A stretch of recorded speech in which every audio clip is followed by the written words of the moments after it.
আম্মা জান আয়েশা রান্না করেছেন, নবী খেয়েছেন, কিন্তু খাবারটা খাওয়ার মতো হয় নাই।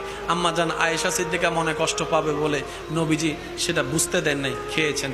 খাওয়ার শেষে যাওয়ার সময় বলে, আয়েশা তুমি একটু খেয়ে দেখিও। আয়েশা সিদ্দিকা রাদিয়াল্লাহু তাআলা খাওয়ার পরে নিজের রান্না করা খাবার নিজে মুখ থেকে ফেলে দিয়েছেন, চোখ থেকে অজরধারায় পানি ফেলতে শুরু করলেন। আমি নিজে রান্না করে নিজে খেতে পারি নাই, অথচ আমার নবী এমন ভাবে খেয়েছে, রান্না স্বাদ হয় নাই, সেটা আমাকে বুঝতেও দেয় নাই। উসওয়াতুন হাসানা, নবী রাহমাতুল লিল সব। স্বামী স্ত্রীর পোশাক, স্ত্রী স্বামীর পোশাক। আল্লাহর ভাষ্য মোতাবেক স্বামী স্ত্রীর পোশাক, স্ত্রী স্বামীর পোশাক। অর্থাৎ স্বামী ছাড়া স্ত্রী অচল, স্ত্রী ছাড়া স্বামী অচল। তা আল্লাহ পোশাক কেন বললেন? পোশাকের কাজ হচ্ছে যে গোপন জিনিসকে গোপন করে রাখা। আল্লাহ পাক বলে, ও স্ত্রীরা তোমরা স্বামীর দোষগুলাকে গোপন করে রাখো পোশাক হয়ে, ও স্বামীরা তোমরা স্ত্রীর দোষগুলাকে গোপন করে রাখো পোশাক হয়ে।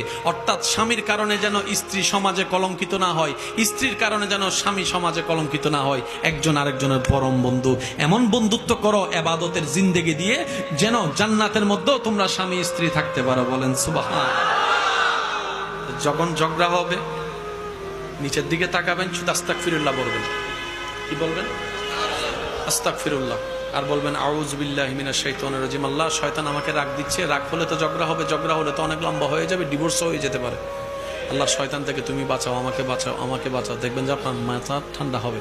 আর বউকে যদি বেশি রেগে যায়, বউর চেহারার দিকে তাকে বলবেন আসসালামু আলাইকুম, আর একটু বকা দেন, আসসালামু আলাইকুম, আর একটু রাগেন, আপনি রাখতেছেন, আমার বেশি ভালো লাগতেছে, এত করে শাসন আমাকে কেউ করে নাই, তো এত কঠিন কথা কেউ বলে নাই, আপনার প্রত্যেকটা কথা তো আমার কাছে ফুলের মতো লাগতেছে, আসসালামু আলাইকুম, আপনার উপর শান্তি বসে থাক, আপনি যেন আমাকে সারা জীবন এরকম রাগ দেখাইতে পারেন। দেখবেন আপনার বউ মুস্কি হেসে দিয়েছে। মুস্কি হাসার সাথে সাথে সব রাগ। আর যারা স্বামীরা আছেন, অনুরোধ করে বলি, স্ত্রীদেরকে খুশি করা আহামরি বেশি কিছু না। ওনাকে যে হীরার আংটি গয়না দিতে হবে বিষয়টা তা নয়। আপনার সামর্থ্য অনুযায়ী যখনই যাবেন, মাঝে মধ্যে হোক, একটা 2 টাকার চকলেট নিয়ে যান। একটা 2 টাকার চকলেট, এই 2 টাকার চকলেট যদি আপনি ভালোবেসে দিতে পারেন, দেখবেন উনি 2 কোটি চাওয়া টাকা, 2 কোটি টাকার সম্পদের চাইতেও বেশি জিনিস পেয়েছে, মনে খুশি হবে।